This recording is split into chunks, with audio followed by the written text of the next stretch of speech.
आप एक ऐसे साम्राज्य के राजा हैं जहां की हर ईंट धोखे से रखी गई है।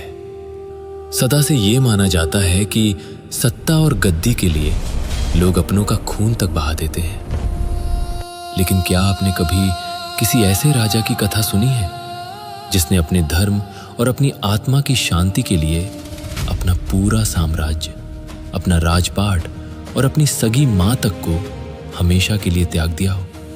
जब एक कल्प में समूचे ब्रह्मांड का अंत होता है और उस महाप्रलय के बाद भी जो शेष रह जाए वो है हजारों फनों से युक्त भगवान अनंत शेषनाग।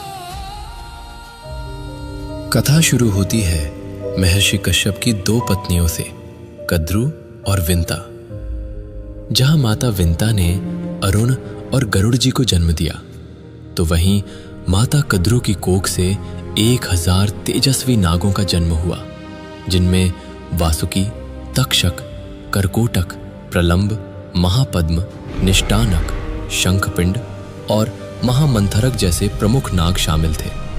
और इन 1000 नागों में सबसे ज्येष्ठ और सबसे शक्तिशाली थे शेषनाग। समय बीतता गया।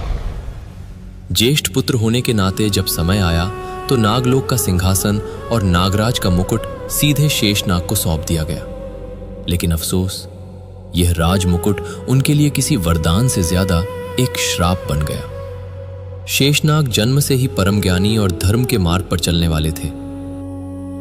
इसके ठीक विपरीत उनके बाकी भाई क्रूरता, अहंकार और विष से भरे हुए थे। नागलोक में प्रतिदिन कोई ना कोई नया छल और अधर्म होता। शेषनाग राजा थे। उन्होंने अपने अनुजों को सत्य और धर्म का पाठ पढ़ाने की हर मुमकिन कोशिश की, किंतु उन विषैले नागों के कानों पर धर्म की कोई बात असर ही नहीं करती थी। सच कहे तो इसमें पूरी तरह से उन नागों का भी दोष नहीं था। माता कद्रु की परवरिश और उनके संस्कार ही कुछ ऐसे थे कि न चाहते हुए भी शेषनाग अपने भाइयों को सही राह पर लाने के हर प्रयास में विफल होते रहे। एक राजा होकर भी वो अपनों के आगे बेबस थे। लेकिन शेषनाग के हृदय की पीड़ा ने सारी हदें तब पार कर दी जब स्वयं उनकी सगी माता कद्रु ने छल का सहारा लिया, और वो भी महज एक शर्त जीतने के लिए। महाभारत के आदि पर्व में इस घटना का बहुत ही विस्तार से वर्णन आता है कि एक बार माता कद्रु और माता विंता ने आकाश में उड़ते हुए दिव्य उच्चैश्रवा अश्व को देखा। दूर से देखने पर घोड़े की पूंछ का रंग साफ नहीं दिख रहा था। विंता ने कहा कि घोड़े की पूंछ सफेद है, जबकि कद्रु ने अहंकार में कहा उसकी पूंछ काली है।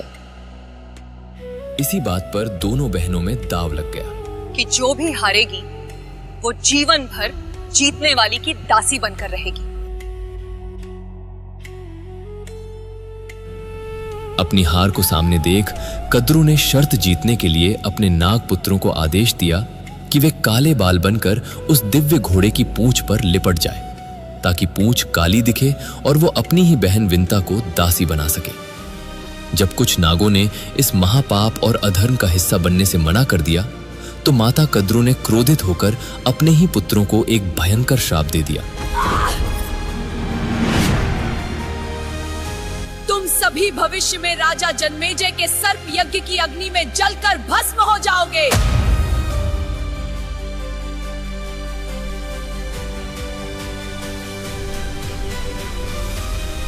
शाप के भय से और अपनी माता को खुश करने के लिए नागों को विवश होकर उस घोड़े की पूंछ से लिपटना ही पड़ा। अगली सुबह जब कद्रु और विंता समुद्र तट के पार उस उच्चैश्रवा घोड़े को देखने गईं, तो नागों के लिपटे होने के कारण उसकी पूंछ सच में काली नजर आई। कद्रु छल से यह शर्त जीत गई और परिणाम स्वरूप माता विंता को अपनी ही बहन की दासी बनना पड़ा। खैर दोस्तों, माता विंता और गरुड़ जी के दासी बनने की ये कथा एक अलग ही महाकाव्य है, जिसे हम किसी और एपिसोड में बहुत अच्छे से जानेंगे। अभी हम रुख मोड़ते हैं और अपनी मुख्य कथा पर वापस आते हैं। माता कद्रु के उस भयानक षड्यंत्र और धोखे का भान जब शेषनाग को हुआ, तो वे अंदर तक टूट गए एक राजा के रूप में वे पूरी तरह से बेबस थे, क्योंकि ये महापाप और अधर्म करने वाली कोई और नहीं बल्कि उन्हें जन्म देने वाली उनकी अपनी मां थी।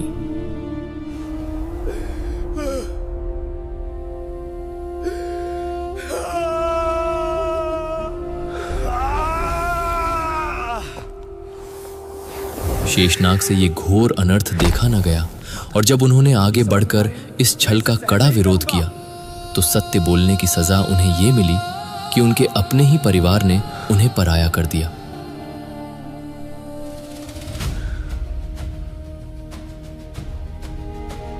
उस एक क्षण में शेषनाग को यह गहराई से समझ आ गया कि जिस परिवार की बुनियाद ही छल, कपट और स्वार्थ पर खड़ी हो, वहां का राजा बनकर रहना अपनी ही आत्मा को डसने के समान है।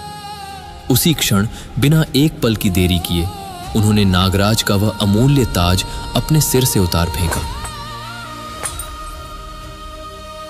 और अपनी मां, अपने भाइयों और नागलोक के उस असीमित ऐश्वर्य को उन्होंने ऐसे पीछे छोड़ दिया जैसे कोई नींद खुलने पर एक भयानक बुरे सपने को पीछे छोड़ देता है।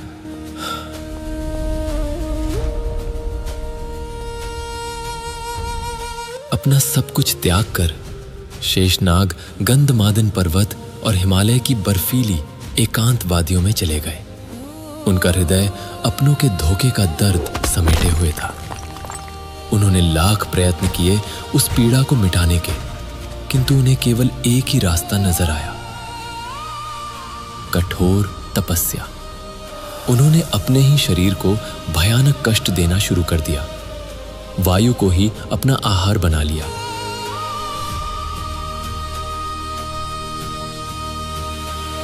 सर्दियों की जमा देने वाली बर्फ हो या गर्मियों की झुलसा देने वाली धूप, शेषनाग एक पत्थर की भांति अडिग रहे। वे बस अपनी कठोर तपस्या की अग्नि से, अपने रक्त से उस विषैले वंश का अंश सदा के लिए मिटा देना चाहते थे। एक ऐसा वंश जहां उन्होंने अपने जीवन काल में बस छल, कपट और लोभ ही देखा था।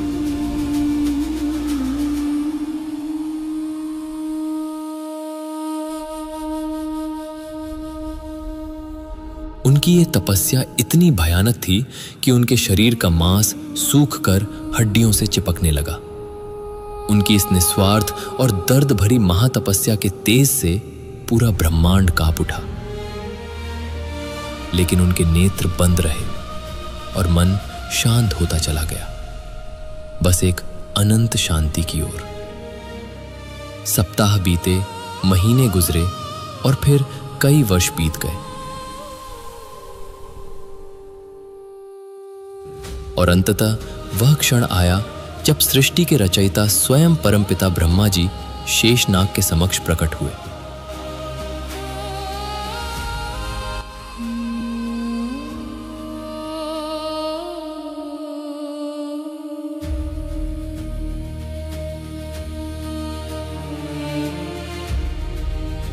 हे शेष, तुम्हारे भाइयों के निरंतर पापों और अधर्म के कारण ये धरती कांप रही है।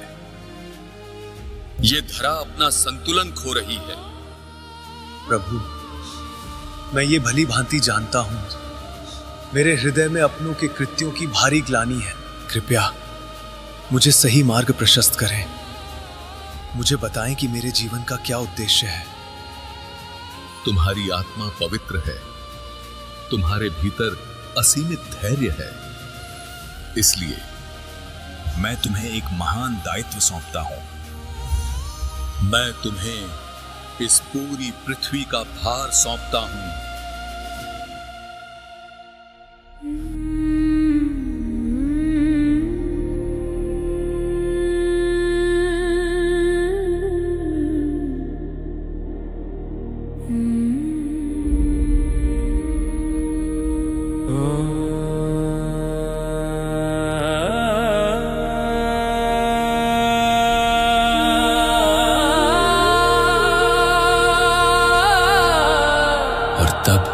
जिस नागराज ने धर्म के लिए नागलोक का राजपाट, धन और सारा ऐश्वर्य ठुकरा दिया था, उसे पूरे ब्रह्मांड का आधार बना दिया गया।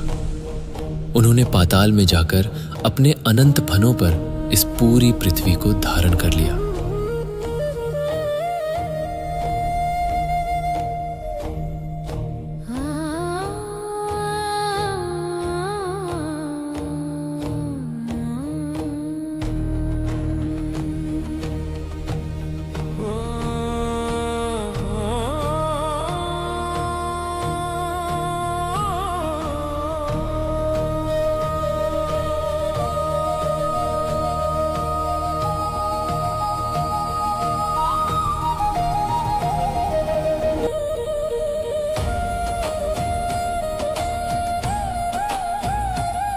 लेकिन शेषनाग का सफर सिर्फ पृथ्वी का भार उठाने तक ही सीमित नहीं था। इतना बड़ा त्याग करने के बाद भी उनके हृदय को एक ऐसे आश्रय की तलाश थी, एक ऐसी परम शांति की खोज थी जहां कभी कोई छल ना हो, कोई स्वार्थ ना हो, एक ऐसा स्वामी जो सत्य का साक्षात रूप हो। सदियों तक उस परम शांति की खोज में भटकने के बाद अंततः उनकी वह तलाश पूरी हुई क्षीर सागर के अनंत जल में। जब शेषनाग ने पहली बार सृष्टि के पालनहार भगवान श्री हरि विष्णु के दर्शन किए तो उनके भीतर सदियों से उबल रहा अपनों के धोखे का क्रोध और पीड़ा पल भर में शांत हो गई। उन्हें एक ऐसे अलौकिक प्रेम और शांति का अनुभव हुआ जिसकी कल्पना उन्होंने कभी नहीं की थी। भगवान श्री हरि ने शेषनाग के इस वैराग्य और उनकी निस्वार्थ भक्ति को देखा। जो नागराज अपनों के विष और धोखे से भाग रहा था, भगवान विष्णु ने उसी नागराज को अपने हृदय से लगा लिया।